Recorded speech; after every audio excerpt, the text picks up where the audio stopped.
Halo semuanya, izin perkenalkan diri, nama aku Faska Lydia dengan NIM 2308470. Aku dari kelas 4C. Di sini aku akan menjawab beberapa pertanyaan mengenai UTS pembelajaran fisika dan kimia di SD. Oke, untuk pertanyaan yang pertama adalah mengapa sih kita memilih mode pembelajaran tersebut? Di sini aku memilih metode pembelajaran inquiry learning karena ini tentunya sesuai dengan pembelajaran IPA di SD, terutama dalam memahami perubahan wujud benda.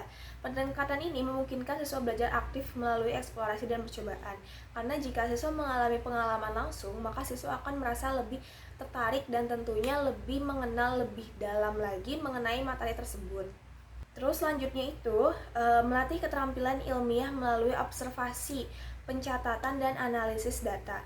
Untuk yang selanjutnya itu siswa itu dapat berpikir lebih kritis dan bakal lebih memunculkan pertanyaan-pertanyaan yang lebih kritis yang tentunya dapat mendalami materi tersebut.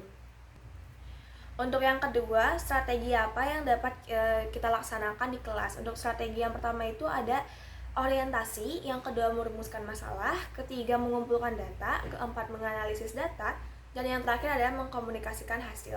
Untuk yang pertama itu orientasi. Orientasi itu guru akan memberikan pertanyaan pemantik. Contohnya itu seperti mengapa air bisa membeku, mengapa es batu bisa mencair, mengapa lilin yang sudah mencair dapat membeku lagi. Untuk yang selanjutnya itu merumuskan masalah. Siswa menyusun pertanyaan penelitian seperti apa yang menyebabkan perubahan wujud benda. Di sini siswa bakalan dipancing agar berpikir lebih kritis.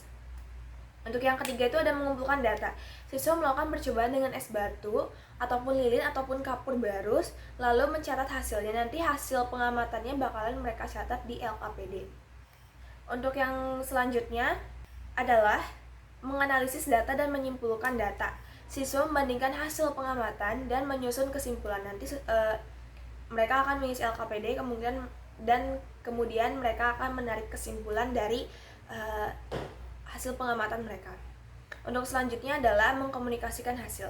Setiap kelompok mempresentasikan hasil diskusinya dan ada sesi tanya jawab yang bakalan lebih memantik lagi siswa agar lebih berpikir kritis. Untuk yang ketiga adalah hambatan dan solusi yang dihadapi ketika melakukan metode inquiry learning. Untuk hambatan itu banyak banget ya, karena pertama, inquiry learning itu membutuhkan waktu yang sangat panjang, sedangkan 1 jam pelajaran itu cuma sedikit, mungkin perkiraan 35-40 menit saja. Sedangkan inquiry learning ini banyak yang membutuhkan pengalaman langsung sehingga membutuhkan waktu yang lebih lama.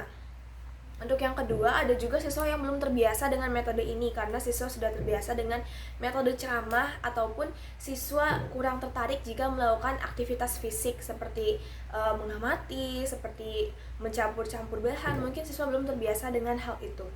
Kemudian, terbatasnya alat dan bahan. Banyak banget sekolah yang masih memiliki alat-alat dan bahan yang masih kurang bahan. Untuk yang terakhir itu adalah kesalahan dalam percobaan. Kemungkinan siswa melakukan kesalahan dalam percobaan ini tuh sangat besar karena terkadang siswa pun kurang fokus ketika mendengar penjelasan ataupun mendengarkan tahap-tahap mengenai aktivitas tersebut, sehingga banyak sekali kesalahan yang kemungkinan terjadi dalam percobaan tersebut.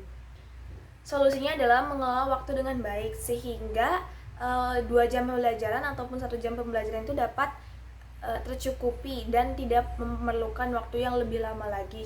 Kemudian ada pendampingan guru dalam setiap eksperimen agar meminimalisir kesalahan yang akan diberikan oleh siswa dalam eksperimen tersebut. Untuk yang ketiga itu penggunaan bahan-bahan yang sederhana seperti es batu, lilin, kapur barus, dan lain-lain.